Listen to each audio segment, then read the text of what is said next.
Welcome back to the GSMC College Football Podcast. We just talked a little bit about Florida State, Clemson, the ACC. We're going to talk a little Big Ten football right now. So, this came out of Columbus a few days ago, where apparently Ohio State beat reporters that have been around the program for a while, veteran beat reporters, allegedly took NIL money from players. So, a recent lawsuit alleges that two reporters who have been in Columbus for a long time, Austin Ward, Jeremy Birmingham, that they misappropriated funds to compensate players who were featured on their podcast, which is titled The Podcast, ran by the media company. Obviously, Ohio State loves the word the. But so both of these reporters were terminated by the media company who produced their podcast following allegations. So this came out really on Twitter is what I actually saw. I was on Twitter a few days ago and I saw a lot of Ohio State fans just kind of going off saying, this is crazy, what's going on? So it's like, what's happening? So the media company claims that Ward and Birmingham, that they diverted scholarship funds meant for player compensation. Ward allegedly acknowledged that he retained funds designated exclusively for athletes. Birmingham apparently admitted that sponsorship payments intended for player payments were partially kept by both him and Ward. The lawsuit also alleges breach of contract, civil theft, unjust enrichment, defamation, and unauthorized access to company emails. So publicly, they've kind of responded. They've both responded. They both have refuted this profusely. So Ward came out on Twitter and he said he refuted these theft allegations. He stated that all sponsorship money was paid to the media company and then fully allocated as agreed. Birmingham, he labeled the allegations as, quote, patently false and libelous. So they're both really kind of denying that this ever even happened. But the main player whose name has actually kind of been surrounded and speculated as the guy that they kind of ripped off is Caleb Downs. Obviously, Caleb Downs, star safety, transfer from Alabama. Not sure what his big NIL contract was for Ohio State, but it was a substantial chunk of change. But this was kind of rumored on Twitter that he was set to receive $25,000 from Ward and Birmingham to appear on their podcast and to promote their platform. But apparently he only got $5,000 of that total. That's concerning, obviously, and this is kind of something that I'm surprised we don't see more of, actually, as these NIL deals kind of go, is where these companies just can't pay for what they claim they can. I don't know if that's actually what happened here, if it was the media company per se, or if it was more just these two individuals that kind of just took this money, stole it personally. Specifically, they said that Ward and Birmingham kind of misused their position within the Ohio State program to illegally divert some of those funds for their own personal benefit. It kind of just undermining the integrity of the whole financial operations within the program.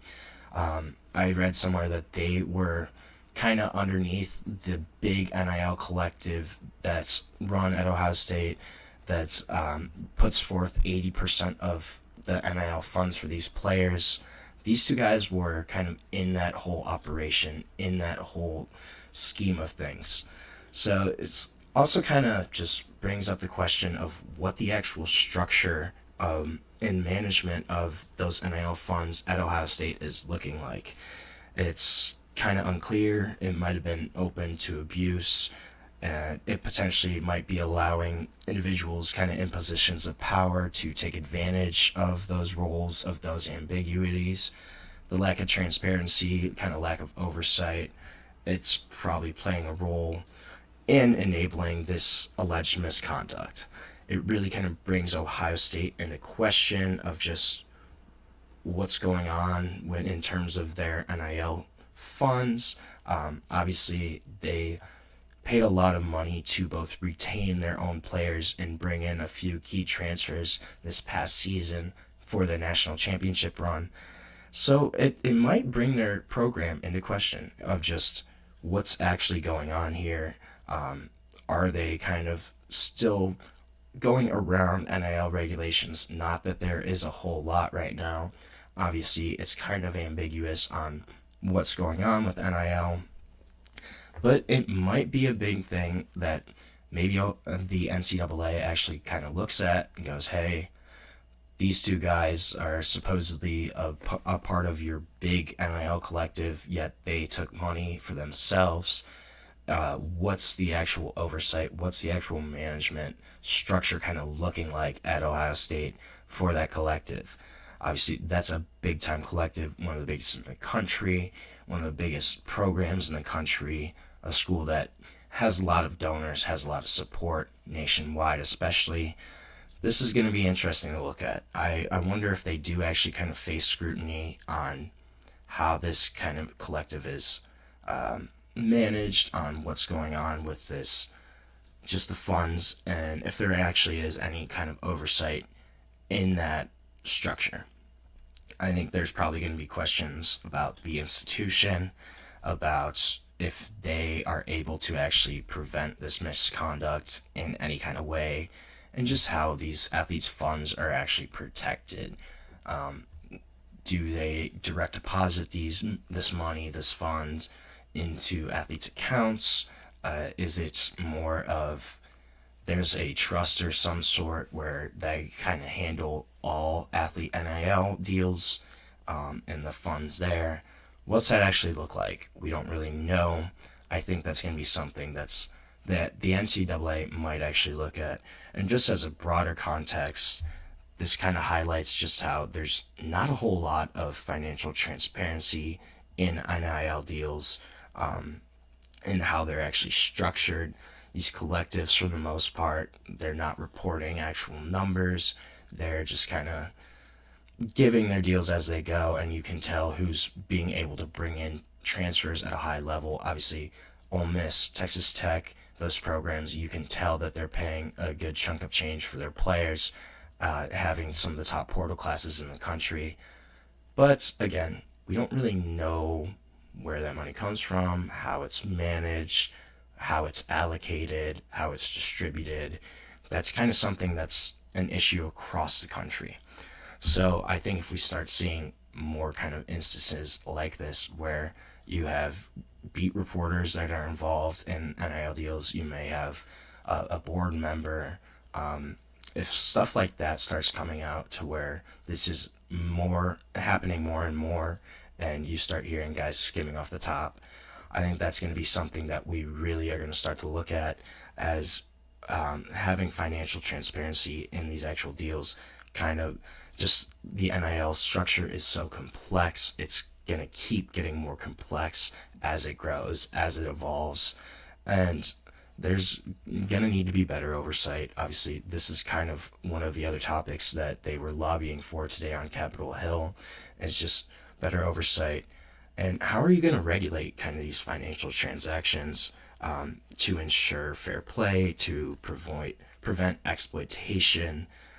Are they going to be able to kind of prevent this thing from happening to where these kids actually do get their whole chunk of their NIL deal? And it's also just a bad look on Ohio State, personally. Caleb Downs he was one of your stars, one of the big contributing members to your national championship team, and he kind of got messed out of a lot of money, $20,000. That was his. That's going to be a bad look for Ohio State. Just, you have a guy that came in and he still did not get all the NIL money that he was promised. I think this is kind of a player rights thing too, a player rights and player welfare kind of case. I think it'll bring discussions up about that, and just how are you actually making sure that these players are getting what's handled, or getting what's fair to them. How is player welfare being handled?